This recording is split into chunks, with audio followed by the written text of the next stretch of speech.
Tuhan Bapa di sorga, kami mengucap syukur terima kasih untuk pagi ini.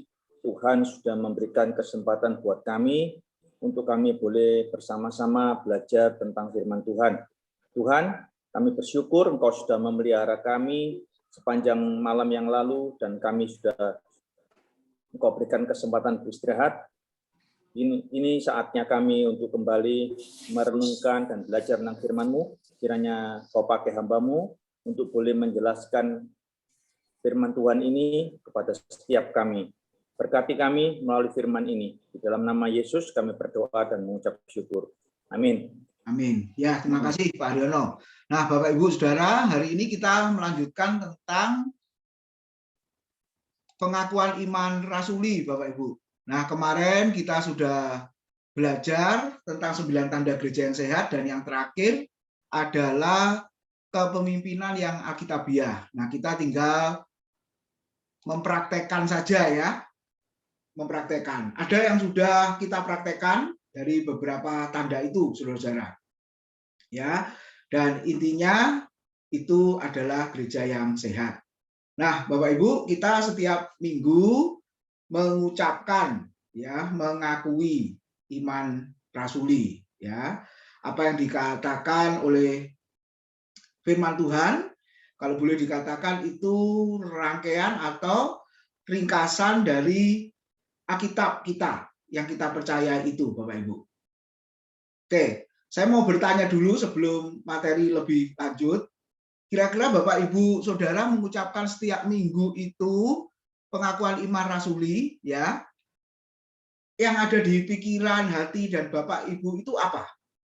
Ketika hari Minggu ya setelah firman Tuhan mengucapkan pengakuan iman rasuli itu kira-kira ada sesuatu kah atau apa? Kira-kira Bapak Ibu. Silakan bisa memberikan masukannya ya. Jadi setiap minggu mengucapkan pengakuan iman rasuli itu apakah berguna, apa hanya sekedar lip service, saudara-saudara ya. Kalau saya melihat ada gereja yang mengucapkan pengakuan iman rasuli ya asal ngomong aja, saudara. Jemaat belum siap, pemimpinnya langsung ngomong saja seperti itu.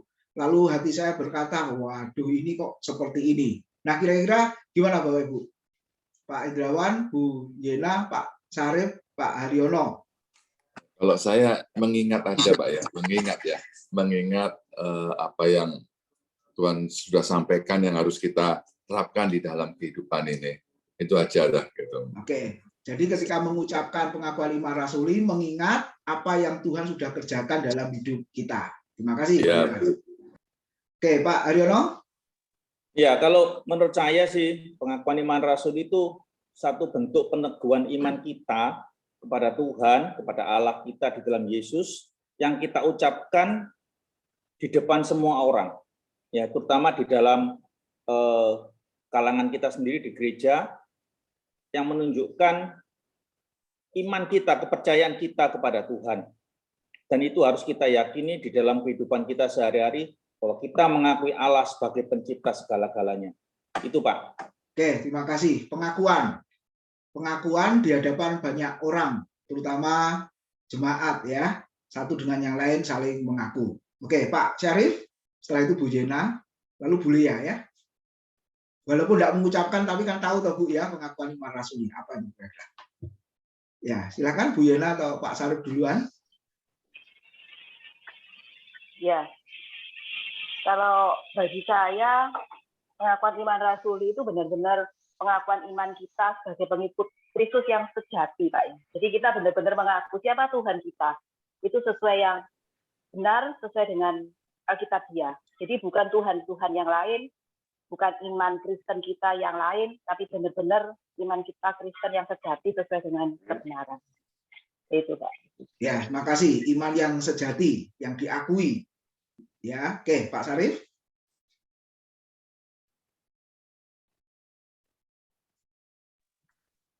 Halo. Ya, Pak. Silakan. Dengar ya? Ya, dengar, Pak. Dengar. Oh ya, sampai jalan. Oh, ya. Kalau saya jujur, memang hanya untuk mengingatkan, karena tapi tiap minggu dibacakan, ya kadang-kadang sambil lalu aja. Tapi perannya ya untuk mengingatkan aja.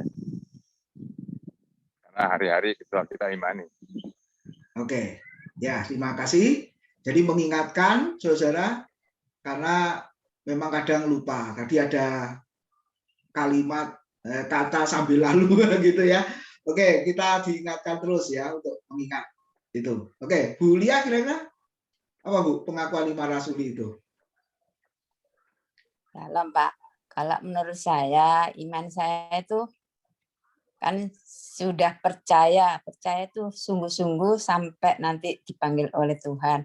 Karena pengorbanan Tuhan itu seperti itu. Ya kalau lihat videonya gambar-gambar yang Tuhan lakukan. Ya kalau kita sudah percaya kita harus melakukan seperti yang dilakukan oleh Tuhan. Iman saya seperti itu, ingin melayani kemanapun mau. Cuman sekarang kan ada COVID, Pak, tapi jadi pelayanan berhenti dulu. Tetapi iman tetap percaya kepada Tuhan Yesus. Amin. Oke, ya terima kasih Bu Lia. Jadi percaya Yesus sudah berkarya, berkorban seperti itu, lalu dampaknya adalah melayani. Tapi kalau sudah vaksin semua, Ibu, ini sudah normal. Ya, kalau sudah vaksin semua sudah normal. Tapi itu tadi tetap pakai masker ya, protokol kesehatannya tetap ketat. Ya, memang orang Kristen masih takut ke gereja, tapi kalau ke mall berani. Ya, saya dapat info mall itu sudah ramai, Pak. Kalau kita lewat hari Minggu Galaxy Mall itu parkir penuh. Waduh, saudara-saudara. Jadi karena parkir penuh ya saya nggak jadi masuk gitu ya. Jadi seperti itu. Oke, Pak Pendi terakhir. Pengakuan 5 rasuli yang kita ucapkan, Pak Pendi, kira-kira apa yang Pak Pendi ada dalam hati dan pikiran ketika mengaku pengakuan 5 rasuli itu? Ya Pak, pengakuan itu ya di samping mengingatkan kembali kepada kita, itu merupakan salah satu yang harus ada dalam setiap masuk dalam liturgi, Pak, supaya semua jemaat boleh bersatu mengakui ya Pak ya, pengakuan itu. Mungkin ini Pak, karena kita boleh bersama-sama menyatakannya lebih sakral gitu Pak ya, karena kan di dalam ibadah Pak. Oke, ya. Terima kasih Pak Wendy. Jadi pengakuan 5 rasuli adalah bagian dari liturgi gereja atau bagian dari ibadah. Nah, nanti kita akan melihat Bapak Ibu secara keseluruhan, ada gereja yang melakukannya, ada gereja yang tidak melakukannya. Ada gereja yang melakukannya tapi ya hanya sekedar tadi saya katakan lip service itu, saudara, sekedar kebiasaan ya, liturgi, susunan acara ibadah. Jadi tanpa makna, tanpa ada sesuatu yang benar-benar tanda petik sakral atau khidmat, Bapak Ibu. Ya, jadi jemaat ada yang masih ribut ngomong satu dengan yang lain. Waduh. Jadi saya waktu khotbah di gereja itu, saudara-saudara, ya memang terus terang gereja Pentakosta. Nah ini, saudara-saudara. Jadi gereja Pentakosta sudah bagus mengucapkan ada pengakuan 5 rasuli di liturgi ibadah, tapi itu tadi kesannya tidak serius atau kurang bersungguh-sungguh, saudara-saudara. Ya, saya mau ngomong sama gembalanya kan sungkan, gitu ya. Oke, sebelum itu kita lihat Roma pasal 10 ayat 9 sampai 13. Nah, di situ disebutkan tentang apa arti pengakuan, Bapak Ibu. Nah, saya bacakan Roma pasal 10 ayat 9 dan seterusnya, saudara-saudara. Sebab jika kamu mengaku dengan mulutmu bahwa Yesus adalah Tuhan, dan percaya dalam hatimu bahwa Allah telah membangkitkan Dia dari antara orang mati, maka kamu akan diselamatkan. Karena dengan hati orang percaya dan dibenarkan, dan dengan mulut orang mengaku dan diselamatkan. Karena kitab suci berkata, barang siapa yang percaya kepada Dia tidak akan dipermalukan. Coba Bapak Ibu kita lihat ayat ini, kita renungkan, kita pikirkan, kita teliti Bapak Ibu. Di situ dikatakan jika kamu, yaitu jemaat ya, kumpulan orang percaya, jemaat di Roma mengaku dengan mulutmu bahwa Yesus adalah Tuhan, makanya kita ucapkan, saudara, ya, dengan suara yang keras, dengan suara yang nyaring di gereja, bahwa Yesus adalah Tuhan, lalu bukan sekedar mengucapkan melalui mulut dan percaya dalam hatimu. Nah, ini yang penting, saudara, bahwa Allah telah membangkitkan Yesus dari antara orang mati. Nah, hari ini seluruh gereja merayakan bersukacita di dalam ibadah karena melihat, saudara, Alkitab mengatakan bahwa Yesus telah bangkit dari antara orang mati, maka dikatakan apa? Kamu diselamatkan. Nah, bisa nggak salah satu, saudara? Ya, mungkin ada yang bertanya seperti itu. Saya hanya mengaku dengan mulut Yesus adalah Tuhan, tapi dari dalam hati kan tidak ada seorang pun yang tahu. Memang hatinya bisa percaya atau tidak, karena dilihat banyak orang mungkin malu, ya sudahlah, melalui ucapan mulut, ya saudara, lidah bibirnya mengatakan Yesus adalah Tuhan, tapi hati belum tentu percaya, Bapak Ibu. Ya, tapi Alkitab mengatakan ada dua hal, mengaku dengan mulut dan percaya dalam hati. Nah, saya berharap kita semua dari jawaban Bapak Ibu tadi, ya, pernyataan dari Bapak Ibu tadi menunjukkan bahwa kita ada kedua hal ini, mengaku dan percaya. Karena dengan hati orang percaya dan dibenarkan, dengan mulut orang mengaku dan diselamatkan. Nah, antara percaya dengan mengaku tidak bisa dilepaskan, Bapak Ibu. Yesus pernah berkata apa? Kalau engkau mengakui aku di hadapan manusia, maka Bapakku yang di surga juga akan mengakui kamu di hadapan para malaikatnya. Saudara. Tapi kalau mereka, ya, malu mengakui aku di depan manusia, maka Bapakku yang di surga juga akan malu mengakui kita di hadapan para malaikatnya. Nah, mungkin ada pertanyaan, bagaimana Pak kalau masih sembunyi-sembunyi karena takut dikucilkan, takut dapat masalah yang lebih berat dan lain sebagainya. Nah, saya masih ingat ketika kuliah program misiologi, Bapak Ibu Saudara, dosen saya mengatakan, oke, untuk sementara boleh sembunyi-sembunyi, gitu ya, atau tetap memakai apa atributmu atau bajumu seperti biasanya, katanya begitu. Tapi dalam hati kan tidak ada yang tahu, ya, dalam hati engkau percaya. Nah, ini dibalik, Bapak Ibu, ya. Kalau ini tidak mau mengaku terus terang dulu, tapi hatinya percaya dulu.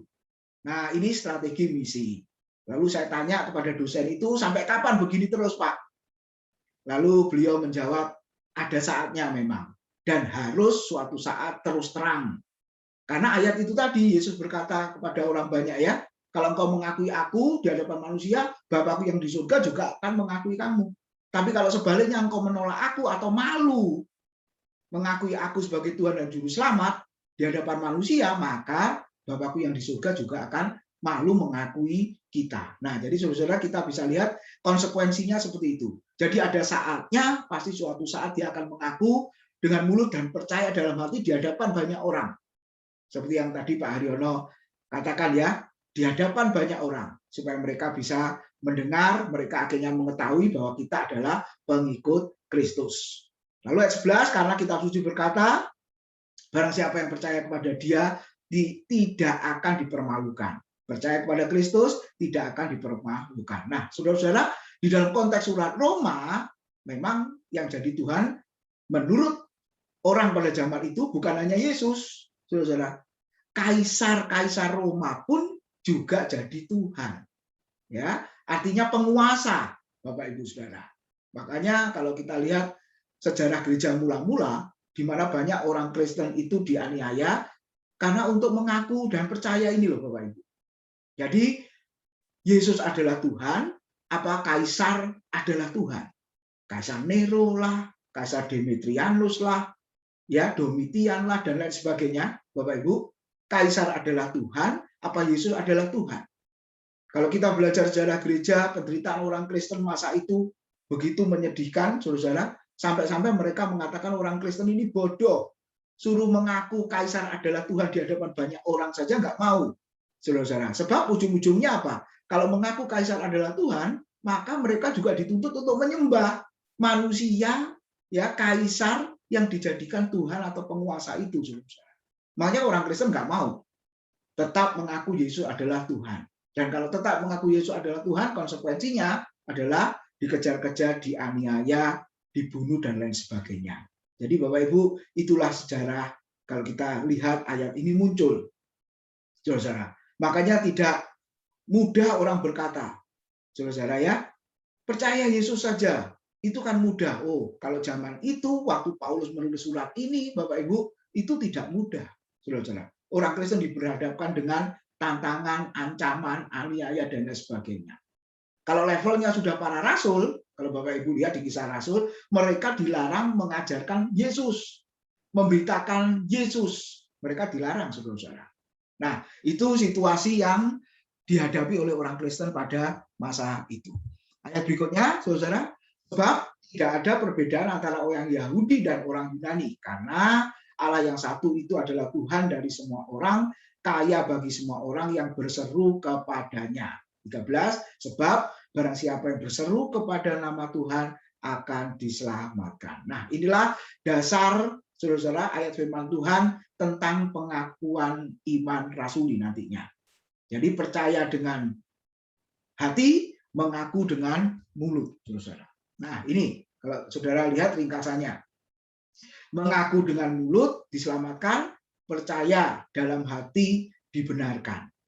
Ya, itu ada di Roma pasal 5 tentang pembenaran, Bapak Ibu Saudara, melalui korban Kristus kita dibenarkan, diberi status benar. Yang tadinya bersalah karena dosa, lalu Kristus mati, kita dijadikan orang benar. Dan kita juga dijadikan orang kudus. Mengaku dan percaya apa? Yesus Kristus yang telah mati dan bangkit. Nah, ini penting. Makanya renungan singkat saya tadi pagi yang saya tulis, Bapak Ibu, bahwa kebangkitan Kristus itu bukan dongeng, bukan mitos, bukan dongeng mitos, saudara, atau dusta. Ya, karena pada masa itu Matius 28 terutama kan dusta menyebar, Bapak Ibu. Kubur kosong bagi mereka bukan membuktikan Yesus hidup, tapi kubur kosong maka dusta pun menyebar. Dan Alkitab berkata sampai sekarang ini. Jadi kalau mau jujur, sampai hari ini ada yang tidak percaya bahwa Yesus telah mati dan bangkit? Ada, Bapak Ibu. Ya, bukan Yesus yang mati, tapi orang lain yang diserupakan dengan Yesus. Ada yang berkata seperti itu.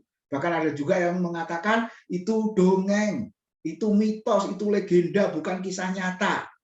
Nah, waktu ditanya balik, kenapa Yesus yang bangkit menampakkan diri kepada murid-muridnya? Oh, itu bukan Yesus yang menampakkan diri, tapi para murid yang berhalusinasi.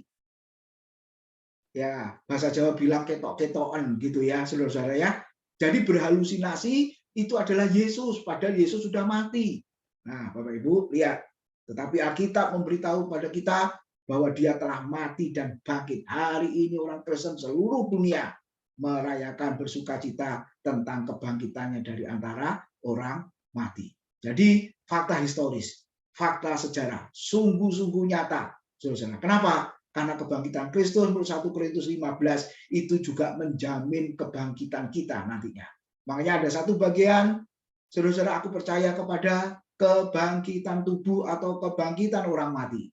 Karena Kristus telah mati dan bangkit, maka saya dan saudara yang telah mati nantinya juga akan dibangkitkan. Lalu berikutnya percaya Yesus tidak akan dipermalukan. Walaupun kaisar-kaisar, saudara, pejabat-pejabat Roma ketika menyaksikan pertandingan antara orang Kristen dengan binatang buas ketika mereka diadu di lapangan terbuka, Bapak Ibu Saudara, mereka tertawa terbahak-bahak, mereka menertawakan kebodohan orang Kristen, saudara, sehingga menjadi tontonan, ya, mereka diadu dengan binatang buas. Seolah-olah orang Kristen dipermalukan oleh manusia, dipermalukan oleh dunia. Tetapi kalau kita lihat, saudara, ternyata di hadapan Tuhan justru mereka dihormati. Apakah kehormatan pelayanan? Apakah kemuliaan pelayanan? Apakah kebanggaan dari hidup Kristen, saudara? Ketika firman Tuhan mengatakan apa? Menderita bersama dengan Kristus. Justru itu di mata Tuhan, itu adalah kehormatan, kebanggaan, dan kemuliaan dari orang Kristen itu. Jadi konteks di sini percaya Yesus tidak dipermalukan, Tuhan tidak mempermalukan. justru Tuhan menghargai dan menghormati. Tuhan pernah mengatakan di Injil Yohanes, barang siapa pelayanku berada dan mereka melayani, disitulah kehormatan dari sang pelayan itu. Jadi Bapak Ibu, berbeda dengan pelayan dunia, berbeda dengan kepemimpinan dunia yang minggu kemarin kita sudah membahas, saudara-saudara. Kalau pemimpin dunia memerintah, tapi kalau pemimpin rohani melayani, saudara. Dan disitulah letak kehormatan pelayanan kita. Contohnya adalah Yesus, Filipi pasal 2, yang walaupun dalam rupa Allah tidak menganggap kesetaraan dengan Allah sebagai saudara, milik yang harus dipertahankan. Melainkan dia telah mengosongkan dirinya dan menjadi seorang hamba, kemudian menjadi manusia dan mati sampai mati di atas kayu salib. Dari tempat yang maha tinggi, yang agung dan mulia, turun serendah-rendahnya, Bapak Ibu. Dengan kematian yang sangat hina, kita sudah memperingati di Jumat Agung kemarin. Tapi ketika dia sudah merendahkan diri serendah-rendahnya, ketika itulah kita mengatakan Allah sangat meninggikan dia. Lalu memberi nama di atas segala nama. Sehingga semua lutut bertelut, semua lidah mengaku bahwa Yesus adalah Tuhan. Nah, itu yang kita lihat, saudara, dari pribadi Kristus. Lalu Allah dan Tuhan bagi semua orang apa, saudara? Dibatasi ya, dia itu semua orang yang percaya kepadanya. Nah, pertanyaannya, mengapa pengakuan iman itu sangat penting, saudara? Jadi, yang pertama kita boleh lihat, merupakan saudara, ajaran yang harus dipahami atau dimengerti. Jadi ketika saya dan saudara mengucapkan saudara pengakuan iman rasuli, kita ini setiap minggu, setiap ibadah, saudara, ya, ada gereja yang bukan setiap minggu tapi setiap ibadah mengucapkannya, supaya saya dan saudara itu memahami apa yang kita percaya, saudara. Nah, seringkali orang Kristen hanya percaya tapi tanpa pemahaman. Yang lalu saya pernah singgung ya, saudara-saudara, mengerti dulu baru percaya atau percaya dulu baru mengerti. Nah, Bapak Ibu, yang mana pengalaman imanmu itu? Saudara, ada yang percaya baru mengerti, tapi ada juga yang percaya nggak ngerti-ngerti, saudara-saudara. Wah, ini harus belajar. Makanya kita ada di kelas-kelas, Bapak Ibu Saudara ya. Ya, ada orang yang percaya nggak peduli ngerti apa enggak, Pak. Yang penting aku percaya. Tapi ada kelompok orang yang aku harus memahami dulu, aku harus mengerti dulu. Kemudian aku ambil keputusan untuk percaya. Dan ternyata dua bagian ini semuanya tertulis di Alkitab. Yang mengerti dulu baru percaya, siapa contohnya? Thomas, Bapak Ibu. Ya, jadi seolah-olah dia berkata, buktikan dulu, kalau aku sudah mantap, aku mau percaya.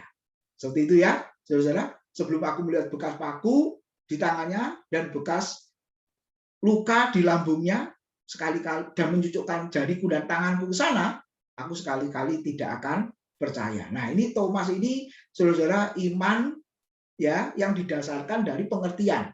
Dia mengerti lalu percaya. Dan ketika dia percaya, dia sungguh-sungguh percaya. Tidak mudah melepaskan kepercayaannya itu, Bapak Ibu. Sehingga dia mengatakan apa? Ya Tuhanku dan Allahku. Murid yang lain tidak pernah mengatakan itu. Kalau murid lain mengatakan, Petrus berkata, engkau Mesias, anak Allah yang hidup.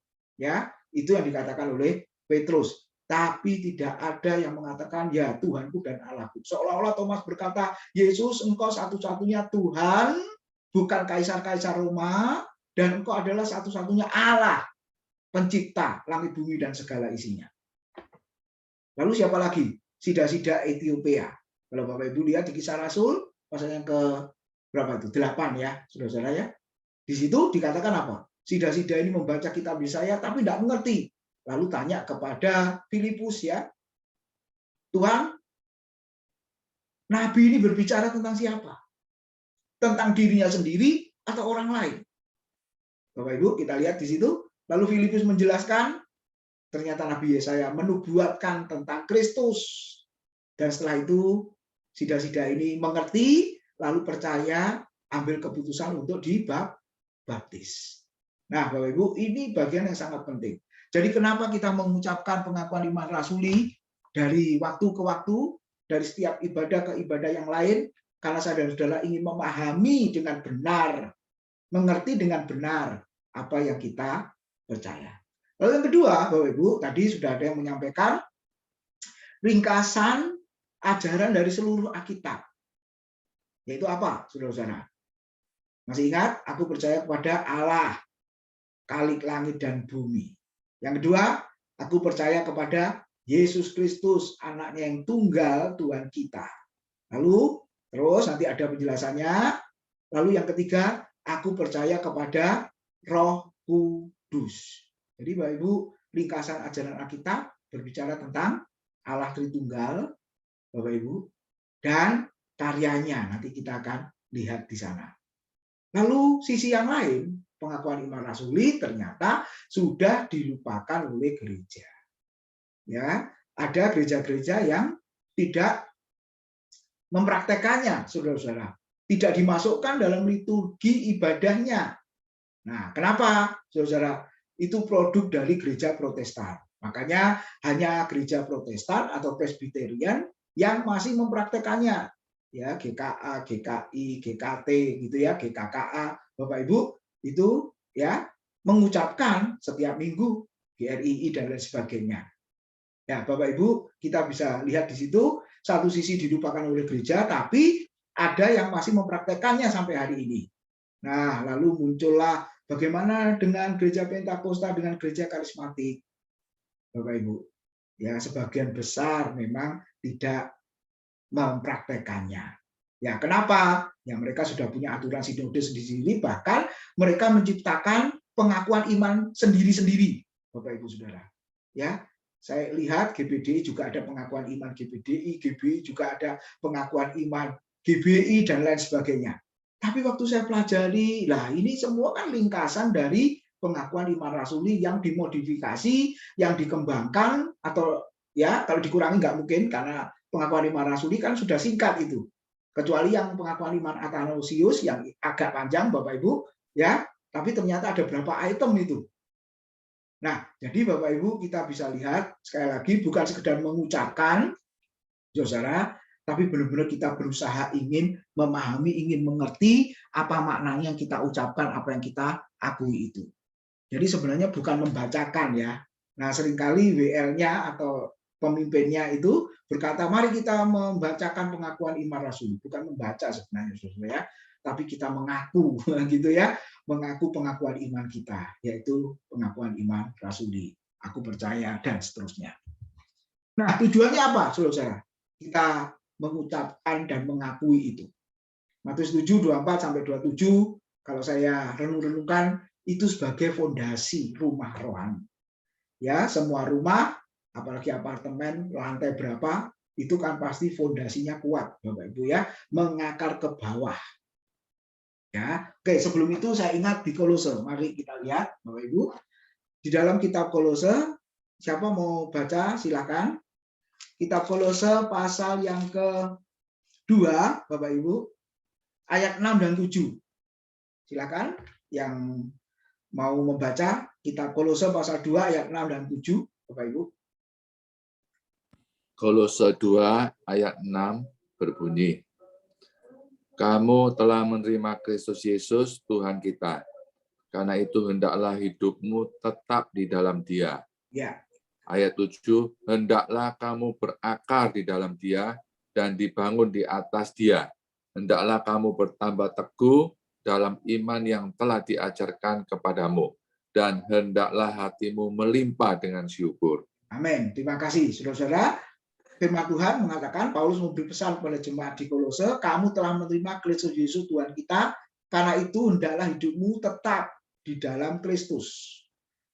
Nah, sama ya seperti kita ya. Kita sudah menerima Kristus, biarlah hidup kita tetap di dalam Kristus. Dengan cara apa? Perhatikan saudara-saudara, hendaklah kamu berakar di dalam Dia dan dibangun di atas Dia. Lihat Bapak Ibu, kata hendaklah, katalah, ini perintah ini saudara-saudara ya. Perintah. Ya, perintah yang terus-menerus berakar di dalam Kristus, yaitu mengakar ke bawah, mengakar ke dalam Bapak Ibu, dan dibangun di atas Dia, bertambah teguh dalam iman, lalu hati melimpah dengan ucapan syukur. Nah, ini dasar atau fondasi, saudara, yang harus ada dalam hidup kita atau bangunan rohani kita, saudara. Sebab terus terang kalau fondasinya tidak kuat, bangunan sebagus apapun, setinggi apapun, Bapak Ibu, pasti juga akan hancur. Mari kita lihat Matius 7:24-27. Yang terkenal dengan khotbah di bukit itu, saudara, Yesus sudah berpesan.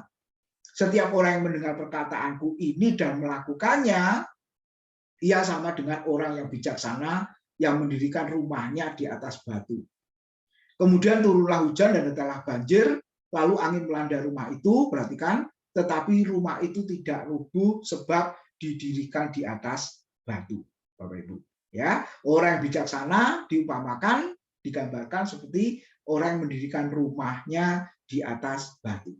Tapi sebaliknya, saudara, tetapi setiap orang yang mendengar perkataanku ini dan tidak melakukannya, ia sama dengan orang yang bodoh yang mendirikan rumahnya di atas pasir. Kemudian turunlah hujan dan datanglah banjir, lalu angin melanda rumah itu, sehingga perhatikan, rubuhlah rumah itu dan hebatlah kerusakannya. Bapak Ibu, kita bisa lihat di situ. Pengakuan iman, pemahaman tentang apa yang kita percaya. Kalau sekedar kita percaya kepada Kristus, mungkin banyak orang mengertinya. Tapi mengapa kita percaya kepadanya? Nah, ini yang penting, saudara. Seringkali orang tidak bisa menjawab, mengapa aku percaya kepadanya? Karena dasar percayanya bukan karena pengertian masalahnya, sehingga tidak bisa menjawab. Tapi kalau orang Kristen dasar imannya adalah pengertian yang benar, seperti yang kata firman Tuhan tadi, berakar ke bawah, mengakar kuat ke dalam, saudara, dan bertumbuh ke atas, pasti orang itu bisa menjawab, Bapak Ibu Saudara. Nah, kita lihat di situ sebagai fondasi rumah rohani. Kita mau yang mana, saudara? Orang terus membangun, boleh, tapi dasar harus kuat. Kalau dasar tidak kuat, akan hancur, roboh, ya, dan hebatlah kerusakannya, kata firman Tuhan. Jadi tujuannya apa, saudara? Sebagai fondasi rumah rohani kita. Nah, mari kita lihat isi pengakuan iman Rasul itu. Pengakuan yang pertama ditujukan kepada Allah Bapa. Aku percaya kepada Allah Bapa yang Maha Kuasa, Khalik langit dan bumi. Nanti kita akan perhatikan, pelajari, kita renungkan bersama-sama. Lalu yang kedua, pengakuan kedua, yaitu kepada anak Allah. Jangan terbalik ya Bapak Ibu ya. Seringkali kita akan mengatakan Allah anak ya, saudara-saudara ya. Enggak ada ayatnya itu. Bapak Ibu enggak ketemu istilah Allah anak. Yang ada adalah anak Allah. Oke, makanya di situ pengakuan yang kedua kepada anak Allah. Dan aku percaya kepada Yesus Kristus, anaknya yang tunggal Tuhan kita, yang dikandung dari Roh Kudus, dari anak darah Maria, yang menderita sengsara, ya, saudara-saudara, yang dikandung dari Roh Kudus, lahir dari anak darah Maria, yang menderita sengsara di bawah pemerintahan Pontius Pilatus, disalibkan, mati, dan dikuburkan, turun ke dalam kerajaan maut. Pada hari yang ketiga, bangkit pula dari antara orang mati, naik ke surga, duduk di sebelah kanan Allah Bapa yang Maha Kuasa. Dan dari sana ia akan datang untuk menghakimi orang yang hidup dan yang mati. Saya berharap Bapak Ibu bisa menghafal ya, saudara-saudara ya. Terus yang ketiga, pengakuan ketiga kepada Roh Kudus. Aku percaya kepada Roh Kudus, gereja yang kudus dan am, persekutuan orang kudus, pengampunan dosa, kebangkitan tubuh dan hidup yang kekal. Makanya di gereja kita, yang pertama pemimpin berkata, apa yang kau percaya tentang Allah? Aku percaya kepada Allah, Khalik langit dan bumi. Apa yang kau percaya tentang Yesus Kristus? Aku percaya kepada Yesus Kristus, dan seterusnya. Lalu yang ketiga, apa yang kau percaya tentang Roh Kudus? Aku percaya kepada Roh Kudus, gereja yang kudus dan am. Nah, artinya adalah gereja lahir juga karena produk Roh Kudus, persekutuan orang kudus, pengampunan dosa, kebangkitan tubuh, dan hidup yang kekal. Jadi, saudara-saudara, inti dari iman Kristen adalah kepercayaan terhadap Allah Tritunggal. Ya, terus terang kalau kita di luaran, saudara, kita mendengar ajaran-ajaran itu sudah tidak mempercayai lagi Allah Tritunggal, tidak mengakui lagi Allah Tritunggal, saudara. Lalu mereka mengajarkan bahwa Allah itu satu, bukan tri, katanya seperti itu, tidak akan ketemu. Dan saya percaya gereja atau hamba Tuhan di gereja yang seperti itu tidak bakalan mengucapkan, saudara, pengakuan iman rasuli. Bagi mereka itu nggak berlaku, saudara. Padahal Alkitab menjelaskan kepada kita, itulah ringkasan dari ajaran Alkitab, yaitu tentang Allah Tritunggal, dan nanti kita akan lihat karya-karyanya. Nah, saudara, kita bisa melihat di situ ketika tadi tujuannya memahami apa yang kita percaya, saudara, maka di situ dikatakan untuk memahami Allah Tritunggal dengan baik dan benar. Jadi kalau orang bertanya ayatnya mana, ya sebenarnya ada banyak sebenarnya. Nanti kita akan lihat, saudara. Ya, memang istilah Tritunggal yang tidak ada. Ya, itu cetusan dari Bapak Gereja Tertullianus, Bapak Ibu Saudara ya. Tapi makna yang terkandung di dalamnya semua ada di dalam ajaran Alkitab kita. Yaitu dikatakan 1 Yohanes 5 ayat 7, sebab ada 3 yang memberi kesaksian di dalam surga. Saudara-saudara, ya. Apakah itu yang memberi kesaksian di dalam surga? Bapa, saudara, Firman, dan Roh Kudus. Dan ketiganya adalah satu. Ini, saudara, salah satu ayat yang sangat jelas bahwa Tritunggal itu ada. Tritunggal itu Alkitabiah. Bapa, Firman, dan Roh Kudus. Firman yang dimaksud adalah Yesus Kristus ya, Bapak Ibu, bukan Alkitab. Ya. Bapa, Yesus, dan Roh Kudus. Nah, ini ada hubungannya di Yohanes pasal 1 ayat 1. Pada mulanya adalah firman, firman itu bersama-sama dengan Allah, dan firman itu adalah Allah. Nah, itu yang dimaksud firman di sana, Bapak Ibu. Yesus Kristus. Dan firman itu telah menjadi manusia, yaitu manusia Yesus Kristus. Dan ketiganya adalah satu. Nah, lihat gambarnya, Bapak Ibu. Satu yang dimaksud adalah satu esensi, ya, satu natur, yaitu Allah. Bukan 3 Allah, tapi satu Allah. Satu Allah yang memiliki 3 pribadi, yaitu Bapa, Firman, dan Roh Kudus. Nah, sudah lihat dari gambar ini. Sebenarnya jelas ya, Bapa itu bukan anak atau bukan Yesus, memang pribadi yang berbeda. Yesus juga bukan Roh Kudus, saudara. Roh Kudus juga bukan Bapa. Ya, ajaran Yohanes sekarang mengajarkan Yesus itu ya Roh Kudus, katanya begitu. Yesus sama dengan Roh Kudus, katanya begitu, saudara ya. Loh, padahal beda. Kalau sama, sederhananya kan kita bisa bertanya, yang mati di atas kayu salib kan Roh Kudus kalau begitu, ya, atau Bapa, saudara, kan begitu. Lalu yang bangkit dari kematian, Alkitab selalu berkata Yesus, bukan Roh Kudus, saudara. Nah, ini yang harus dipahami. Saya juga kadang bingung melihat mereka ini. Katanya intelektual, mereka teolog, tapi kok kenyataannya pemahamannya kalah sama jemaat biasa, saudara. Nah, jadi tujuannya adalah supaya kita bisa memahami Allah Tritunggal dengan baik. Allah Tritunggal, Allah yang Esa. Saudara ya, Tritunggal adalah sebuah misteri yang lebih baik untuk disembah daripada diselidiki. Sebab kalau kita menyelidiki sampai kapanpun, ya, untuk mau memahami sejelas-jelasnya, Bapak Ibu Saudara ya, itu juga akan sulit, bahkan nggak ketemu, gitu ya, saudara-saudara ya. Mengapa? Kita bisa lihat di situ, saudara. Nah, Allah Tritunggal merupakan salah satu doktrin yang unik dan sulit dimengerti. Unik, Bapak Ibu.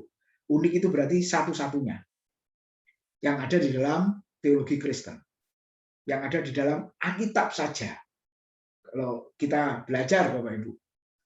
Nah, unik dan sulit dimengerti karena bukan rasional, bukan irasional, tapi transrasional. Kalau mau dimasuk-masukkan akal, saudara-saudara, orang akan mengatakan, nggak masuk akal. Bagaimana 3, 1, 1, 3, gitu ya, saudara-saudara ya. Nggak masuk akal katanya. Tapi kalau mau ditanya balik, kalau masuk akal, ya namanya bukan Allah. Ya, kita yang jadi Allah, Allah itu bukan Allah. Kan begitu, saudara. Sulit karena bukan masuk akal, tidak masuk akal, tapi melampaui akal. Nah, ini bahasa Alkitab ya. Bahkan Paulus mengatakan di Filipi pasal 4, biarlah damai sejahtera yang melampaui segala akal akan memenuhi hati dan pikiranmu.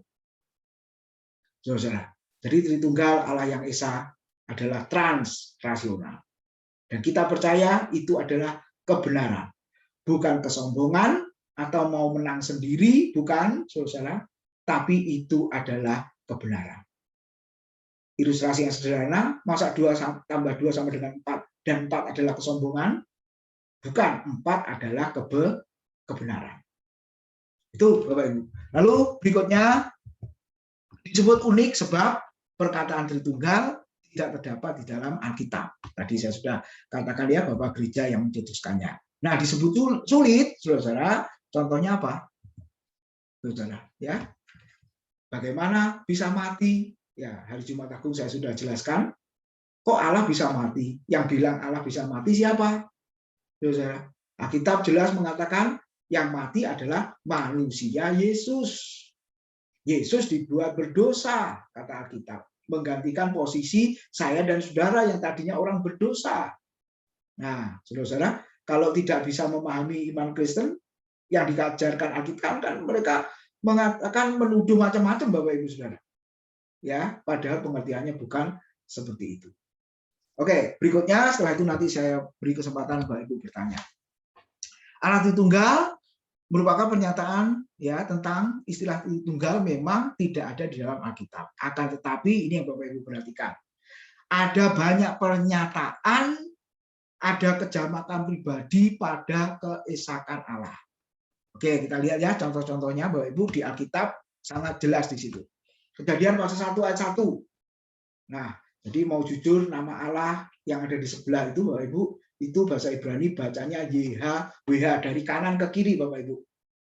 Ya, seperti bahasa Arab ya, bacanya dari kanan ke kiri. Kalau kita kan dari kiri ke kanan bacanya ya, bahasa Indonesia, bahasa Inggris dari kiri ke kanan. Tapi kalau bahasa Ibrani yang serumpun juga bahasa Arab dari kanan ke kiri. Nah, itu bacanya YHWH. Nah, itu nama Allah. Saudara. Nah, itu ada sejarahnya kan, saudara, kenapa kok itu muncul? Yang lalu-lalu sudah ya. Oke, Kejadian pasal 1 ayat 1 disebutkan apa? Pada mulanya Allah menciptakan langit dan bumi. Nah, Allahnya itu Elohim dalam bentuk jamak, Bapak Ibu. Berarti bukan satu pribadi, tapi 3 pribadi. Tapi lihat waktu Yesus berseru di atas kayu salib, salah satunya apa? Eloi, Eloi, lama sabachthani, atau Eli, Eli, lama sabachthani. Artinya Allahku, Allahku, mengapa engkau meninggalkan aku? Nah, kalau jamak itu Elohim, biasanya kalau kata Ibrani akhiran im itu pasti jamak. Nah, lalu tunggalnya apa? Tunggalnya adalah El. El Gibor, El Sade, gitu ya Bapak Ibu ya. El macam-macam. Bapak Ibu, yaitu gabungan nama Allah. Jadi tunggalnya itu El. Makanya ketika Yesus berseru Eli, ya akhiran I itu artinya milikku, Bapak Ibu. Ya, jadi Allahku, Allahku mengapa engkau meninggalkan aku? Terjemahan hurufiahnya bukan meninggalkan. Sabachthani itu artinya sebak itu artinya mesbah. Jadi artinya Allahku, Allahku mengapa engkau menyembelih aku? Yesaya 53 mengatakan Yesus bagaikan anak domba yang bisu, yang bodoh, yang siap dibawa ke pembantaian. Bagaikan induk domba yang keluh, kata Alkitab, yang siap disembelih. Makanya Yohanes Pembaptis berkata di Yohanes pasal 1 ayat 9, lihatlah anak domba Allah yang menghapus dosa seisi dunia. Jadi kapan anak domba Allah itu disembelih? Ketika dia mati di atas kayu salib dan dia berseru, Eloi, ya, tunggalnya Eloah, Bapak Ibu ya. Mengapa engkau menyembelih aku? Jadi muncul di Kejadian 1 ayat 1 Allah bentuk jamak. Lalu Kejadian 1 ayat 26, Bapak Ibu, di situ disebut baiklah kita menjadikan manusia segambar dan serupa dengan kita. Nah, kata kita di situ kan jamak. Seperti pada pagi ini saya menyebutnya kita ya, lebih dari 1, 2, 3 orang kita jamak. Kejadian 18 ayat 1 sampai 3. Di situ dikatakan Tuhan menampakkan diri kepada Abraham. Berapa? Tuhannya 1. Sebab kalau kita bilang 3, ngomongnya ayatnya mengatakan apa? Tuhan, Tuhan, Tuhan. Nah, 3 kali yang disebut menampakkan diri kepada Abraham. Tapi di situ hanya satu, Tuhan menampakkan diri kepada Abraham. Ketika Abraham mengangkat mukanya, Abraham melihat 3 orang, 3 pribadi. Nah, akhirnya yang satu ngobrol dengan Abraham, yang 2 pergi ke Sodom dan Gomora. Bapak Ibu. Ya, oke. Lalu Keluaran 3 ayat 13 sampai 15.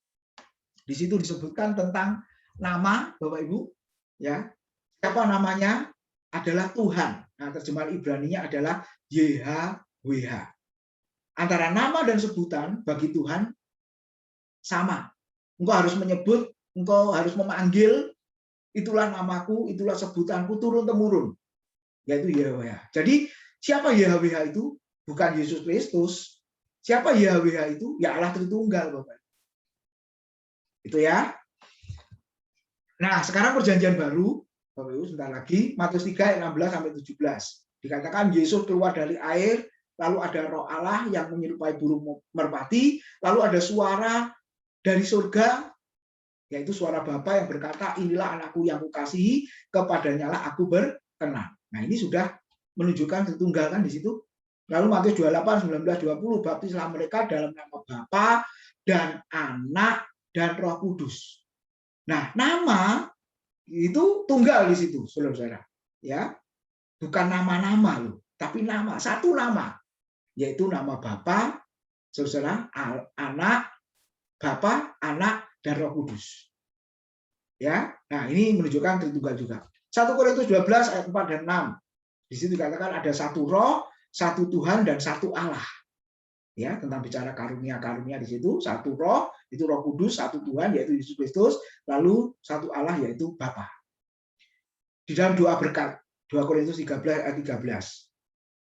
Paulus berkata, kasih karunia Tuhan Yesus dan kasih Allah dan persekutuan Roh Kudus. Ya, boleh dibolak-balik ya. Yesus duluan atau Bapa duluan.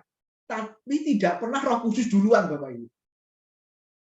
Ya, kalau kita teliti di dalam doa berkat, pernah Bapak Ibu mendengar hamba Tuhan doa berkat, kiranya pulanglah dan terimalah persekutuan oleh Roh Kudus, saudara-saudara. Lalu di dalam kasih Allah Bapa dan di dalam anugerah Tuhan Yesus. Ada begitu, saudara-saudara? Tidak pernah, gitu ya. Tapi yang jelas urutannya dari Bapa, Yesus, lalu Roh Kudus. Seperti itu. Atau Yesus dulu, baru Bapa, baru Yesus. Nggak masalah. Karena Alkitab mengajarkan yang seperti itu. Oke, saudara, selesai topik pendahuluan pada hari ini tentang pengakuan iman rasuli. Silakan Bapak Ibu yang mau menanggapi atau bertanya, kita berdiskusi bersama-sama. Silakan.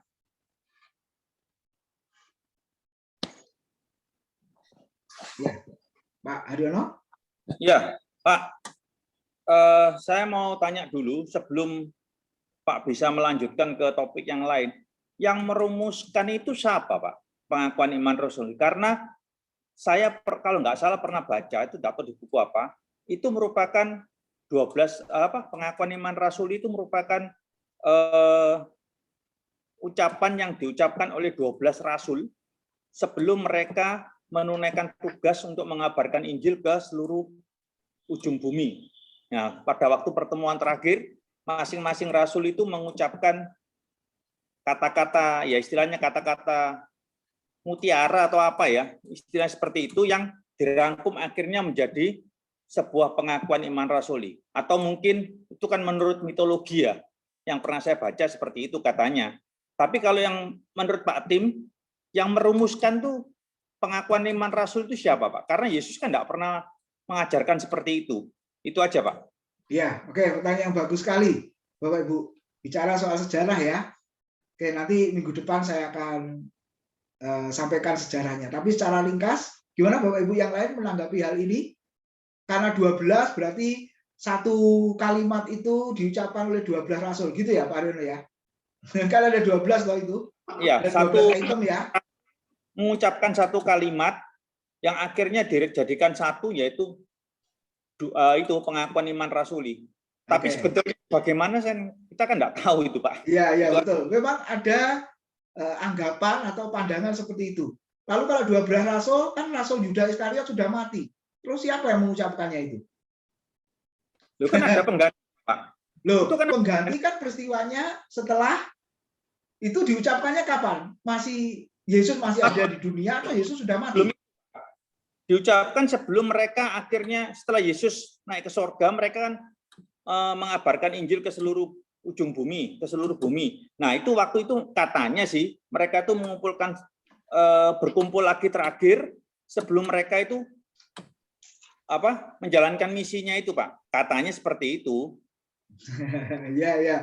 Oke, memang ada buku ya yang menjelaskan seperti itu ya, saudara-saudara. Oke, silakan yang lain. Mungkin pernah mendengar atau ketemu gitu ya. Silakan, sehubungan dengan ini, siapa yang merumuskan itu? Saudara. Ya, ada yang bisa memberikan masukan? Makanya pengakuan iman itu, saudara, ada beberapa ya. Maka tadi sudah saya sebutkan pengakuan iman Athanasius. Nah, jadi saya akan menjawab sekarang secara ringkas, saudara, ya. Yang merumuskan itu adalah bapak-bapak gereja. Ya. Jadi yang merumuskan, yang merangkum itu adalah bapak-bapak gereja. Ya, salah satunya kan ada bapak gereja Athanasius dan lain sebagainya. Oke, nanti saya akan cari lagi, saudara, datanya siapa itu yang sesungguhnya yang merumuskan. Ya, kalau para murid yang akhirnya mengaku satu-satu, kok saya belum menemukan ya Pak Haryono ya, itu buku di mana ya? Tapi memang saya mendengar ada yang mengajarkan seperti itu. Gitu ya, nanti saya akan cari lagi seperti apa. Ya Pak Sarif, silakan. Ya. Pertanyaan Pak Haryono itu sangat bagus. Ya. Ya, bukan bagus saja dijawabnya, tapi dari situ kita bisa, Pak Tim pikirkan, ini yang mungkin perlu diketahui semua oleh kita semua, kita sama sekali tidak pernah membahas bapak-bapak gereja. Karena terutama Pentakosta Protestan mutus dianggap Katolik itu sesat. Jadi ini ada yang sesuatu yang salah dipahami dari semua kita ini. Ada masa-masa, nggak tahu, tahun 1 mungkin tahun 500, di situ proses. Cuma dikutip aja. Bapak gereja, Agustinus, ini, tapi itu tidak pernah dipelajari, diterangkan dengan baik. Kita mesti tahu sejarah dengan baik. Satu itu. Mungkin yang dikatakan Pak Haryono ada kemungkinan, ya karena nganggep nggak mau mengakui, dipotong aja ke atas. Keluar mitos-mitos seperti itu. Satu itu. Kedua,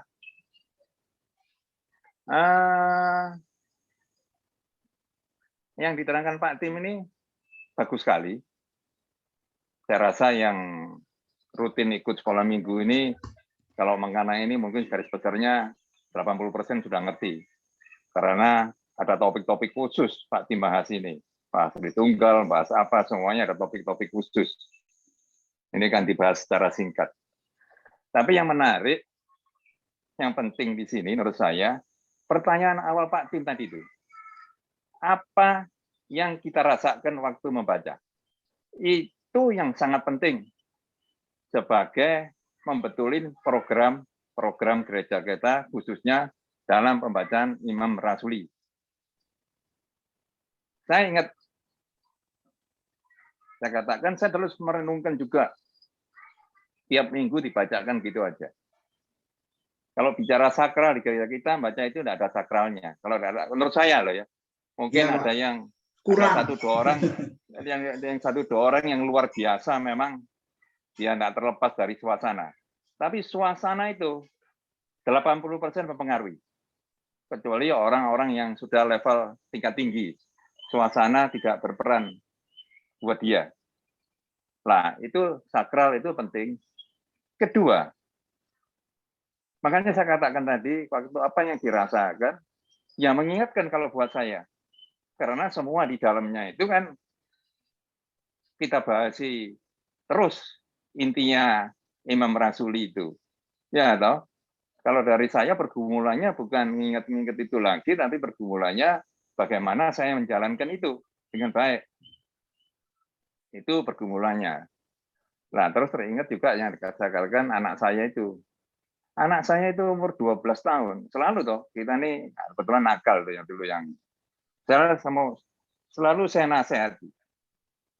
Apa katanya dia? Begitu saya mau nasihati, Pak, sudah Pak, cukup Pak. Nasihatnya Papa, aku tahu. 1, ini 2, ini 3, ini 4, 5, 6, 7, 8. Dibacakan satu persatu sama dia. Nah, jangan sampai Imam Rasuli ini hal demikianlah terjadi di jemaat kita. Saya setuju tujuannya dikatakan Pak Aryono itu apa yang diterangkan Pak Tim. Nah, bagaimana sekarang supaya di dalam pengakuan pengakuan Imam Rasuli itu betul-betul ada sakral, dihayati dengan betul, dengan baik. Atau tidak diucapkan tiap minggu. Ini sekedar saya ya alternatif saja. Seminggu sekali, mungkin di dalam waktu perjamuan kudus dan waktu membacakan dikasih pengantar dari Pak Tim atau Pak Bambang yang bawakan itu 5-10 menit. Ini tujuannya. Bukan tujuan diterangkan jangka panjang seperti ini, enggak. Jadi suasananya agak lain, saya rasa. Suasananya agak lain. Kalau enggak, saya punya keyakinan lebih dari 60%, ya seperti saya nasihati anak-anak saya itu, ya karena diwajibkan, saya yakin semua baca, tapi baca itu hanya di bibir, tidak diresepi betul-betul. Ya saya ngerti memang hal ini kan harus ditanamkan terus ya, harus diingatkan. Memang ini tujuannya untuk mengingatkan, terus diingatkan, apakah teman-teman sudah menghayati apa tiap perkataan itu intinya apa. Mungkin itu sebagai pembukaan supaya orang lebih konsentrasi ya. Tapi kalau baca gitu aja, ya itu saya katakan tadi, kalau saya kadang-kadang ingatkan, ya baca sih ikut baca Pak. Saya rasa yang masuk gereja itu, kalau sudah datang ke gereja lebih dari 5 kali, tidak ada yang malu untuk baca itu ya. Tapi masalahnya itu, kok terus-terusan itu lewat, karena tidak menghayati betul-betul tujuannya. Itu aja dari saya Pak. Terima kasih. Ya, makasih Pak Syarif.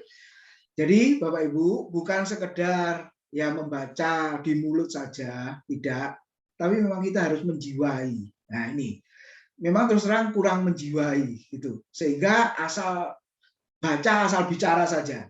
Ya memang petugas atau pemimpin yang memimpin mengucapkan pengakuan iman rasuli itu yang harus lebih dahulu menjiwai memang.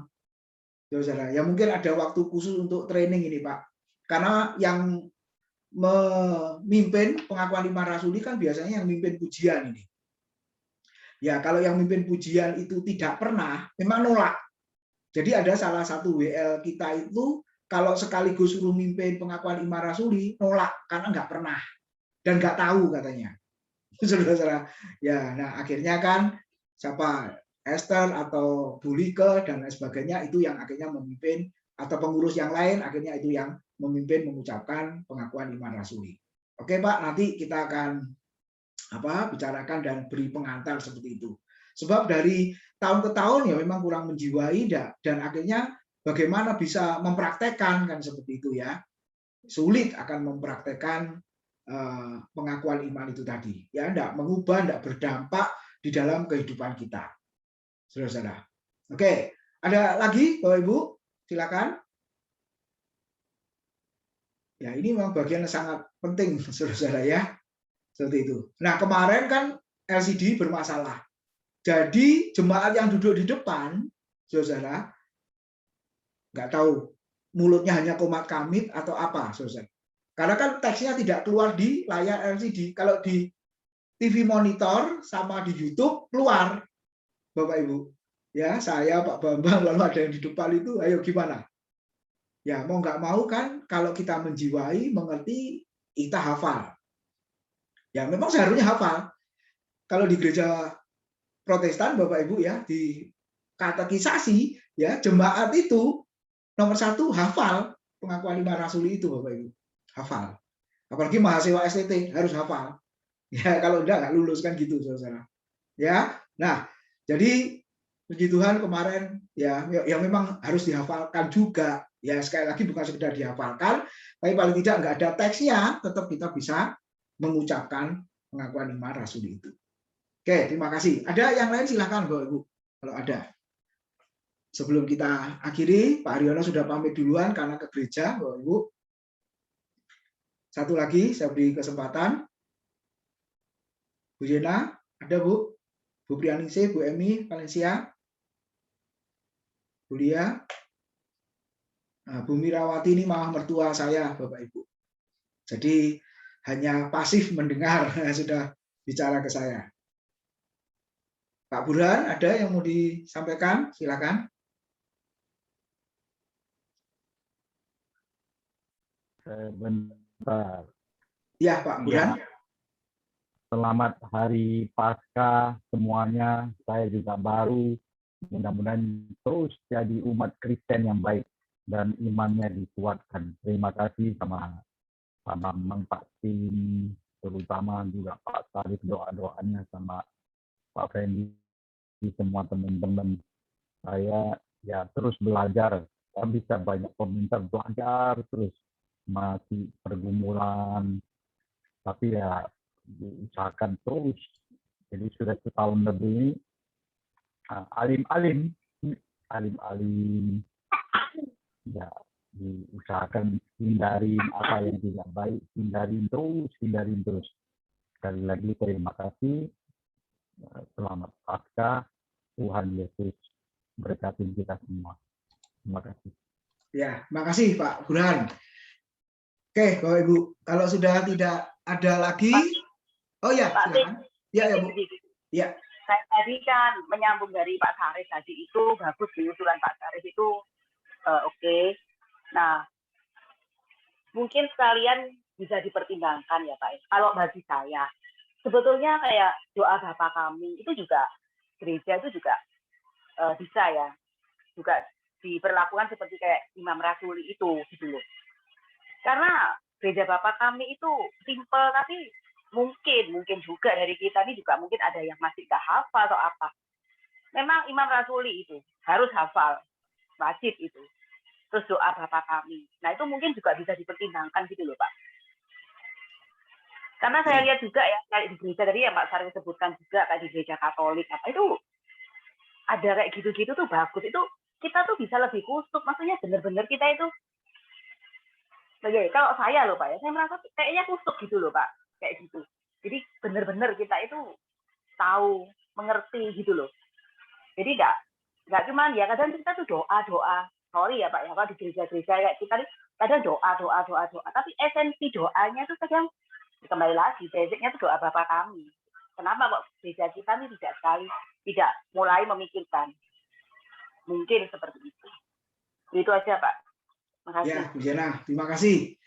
Nah, saya pernah ke gereja waktu pelayanan. Ada gereja itu GBI, Bapak Ibu.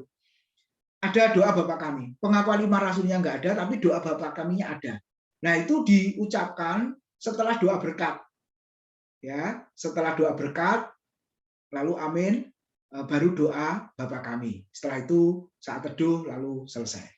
Oke, terima kasih Bu Jena buat inputnya. Bisa kita bicarakan dan bisa kita terapkan ya di doa penutup itu ya. Umumnya begitu. Ya, terima kasih. Oke, waktunya sudah habis. Minta tolong Bu Yena sekalian tutup dalam doa. Terima kasih buat Pak Burhan, Bu Lia, Pak Fendi, Pak Indrawan, Pak Sarif, Bu Yena, Bu Mirawati, Bu Emi, Bu Prianingsih yang sudah bersama-sama dalam kelas ini. Tuhan memberkati. Minta tolong Bu Yena tutup. Bapak di dalam surga, kami bersyukur dan terima kasih buat pagi hari ini. Tuhan masih kumpulkan kami untuk kami boleh menikmati kebenaran firman Tuhan. Terima kasih Tuhan buat berkat-Mu. Kami juga berdoa buat Pak Tim. Tuhan kiranya terus menambah-nambahkan berkat di dalam pelayanan dan keluarganya. Di dalam sebentar kami akan ibadah, Tuhan juga memberkati ibadah kami hari ini. di mana kami boleh mengingat lagi momen kebangkitan Tuhan Yesus. Tuhan yang kami sembah, Tuhan yang hidup. Terima kasih ya Tuhan, kami bersyukur, berkati setiap kami, terpujilah Engkau, di dalam nama Yesus kami berdoa dan bersyukur. Amin.